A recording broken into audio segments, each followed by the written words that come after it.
welcome back to my channel. I'm already wearing the apron, so I'm doing a cooking video now. So ಇವತ್ತಿನ ವಿಡಿಯೋದಲ್ಲಿ ನಾನು ತಾಲಿಪಟ್ ಹೆಂಗ್ ಮಾಡೋದು ಅಂತ ಹೇಳ್ಕೊಡ್ತೀನಿ. It is very easy. ನನಗೆ ಇದನ್ನ ನಮ್ಮ ಅಮ್ಮ ಹೇಳ್ಕೊಟ್ಟಿದ್ದಾರೆ. and ಯಾರಿಗೆ ಜೋಳದ ರೊಟ್ಟಿ ಮಾಡಕ್ ಬರೋದಿಲ್ಲ and who wants to eat healthy food and they must try this dish out. You just need a few ingredients and it is very delicious and very healthy. and ಯಾರಿಗೆ ಜೋಳದ ರೊಟ್ಟಿ ಅಥವಾ ಬೇರೆ ಏನಾದರೂ ಆಲ್ಟರ್ನೇಟಿವ್ ಮಾಡೋದಕ್ಕೆ ಬರೋದಿಲ್ಲ ಅವರು ಈ ಡಿಶನ್ನು ಖಂಡಿತ ಟ್ರೈ ಮಾಡಿ.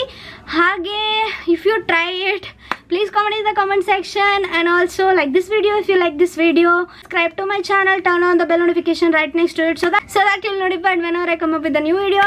It is a talipattu or tepla in Hindi and talipattu in Kannada, and it is very delicious and easy to make, and I've learnt it from my mother, and it is very healthy and very delicious. That's it, and without wasting our time, let's get started.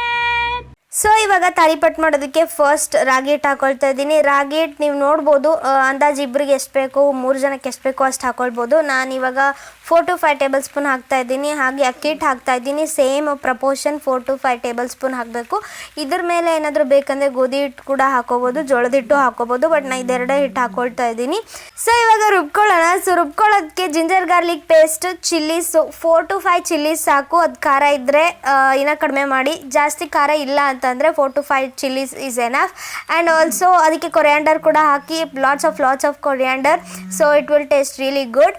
Next procedure ಬಂದು ಸಬ್ಬಕ್ಕಿ ಸೊಪ್ಪನ್ನ ಏನು cut ಮಾಡಿ ಇಟ್ಕೊಂಡಿದ್ದೀವಲ್ಲ, ಆ ಸಬ್ಬಕ್ಕಿ ಸೊಪ್ಪನ್ನ ಹಿಟ್ಟು ಜೊತೆ ಮಿಕ್ಸ್ ಮಾಡಿ ಅದನ್ನು ಚಪಾತಿ ಹಿಟ್ಟಿನ ಹದಕ್ಕೆ ಕಲಿಸ್ಕೋಬೇಕು. So without any water, first ನೀರು ಹಾಕ್ದೇ ನೀಟಾಗಿ ಕಲಿಸ್ಕೊಳ್ಳಿ. ಬಿಕಾಸ್ ಆಲ್ರೆಡಿ ಸಬ್ಬಕ್ಕಿ ಸೊಪ್ಪಲ್ಲಿ ನೀರು ಇರೋದ್ರಿಂದ you don't have to add extra water. So ನೀವು ಪ್ಲೇನ್ ಆಗಿ ಆ ಹಿಟ್ಟನ್ನ ಕಲಿಸ್ಕೊಂಡ್ರೆ ಚಪಾತಿ ಹಿಟ್ಟನ್ನು ಅದಕ್ಕೆ ನೀವು ಗ್ರೈಂಡ್ ಮಾಡಿ ಇಟ್ಕೊಂಡಿರೋಂಥ ಕೊರಿಯಾಂಡರ್ ಚಿಲ್ಲೀಸ್ ಏನಿರುತ್ತೆ ಆ ಪೇಸ್ಟನ್ನ ಈ ಹಿಟ್ಟಿಗೆ ಹಾಕಿ ಕಲಿಸ್ಕೋಬೇಕು ಚಪಾತಿ ಹಿಟ್ಟಿನ ಅದಕ್ಕೆ. ಸೊ ದ್ಯಾಟ್ ನಿಮಗೆ ಉಂಡೆ ಮಾಡೋದಕ್ಕೆ ಕರೆಕ್ಟಾಗಿರಬೇಕು. ಆ ಥರ ಕಲಿಸ್ಕೊಳ್ಳಿ. ತುಂಬ ಗಟ್ಟಿನೂ ಇಲ್ಲ, ತುಂಬ ತಳ್ಳಗೂ ಇಲ್ಲ. ತುಂಬ ತಳ್ಳಗಾದರೆ ಹರಿದೋಗುತ್ತೆ, ತುಂಬ ಗಟ್ಟಿಯಾದ್ರೆ ತಟ್ಟಕ್ಕಾಗಲ್ಲ.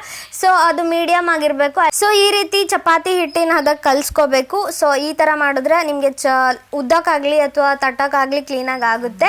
ಅದಾದಮೇಲೆ ನಾನು ಇದಕ್ಕೆ ಒಂದು ಆಯಿಲ್ ಪೇಪರ್ನ ತೊಗೊಂಡಿದ್ದೀನಿ, ಕ್ಲೀನಾಗಿ ತಟ್ಟೋದಕ್ಕೆ ಈಸಿ ಆಗುತ್ತೆ ಅಂತ. ಅದ್ರ ಮೇಲೆ ಸ್ವಲ್ಪ ಆಯಿಲ್ನ ಹಾಕ್ಕೊಂಡು ಸ್ಪ್ರೆಡ್ ಮಾಡಿಕೊಂಡ್ರೆ ಇನ್ನೂ ಈಸಿ ಆಗುತ್ತೆ ತಟ್ಟೋದಕ್ಕೆ.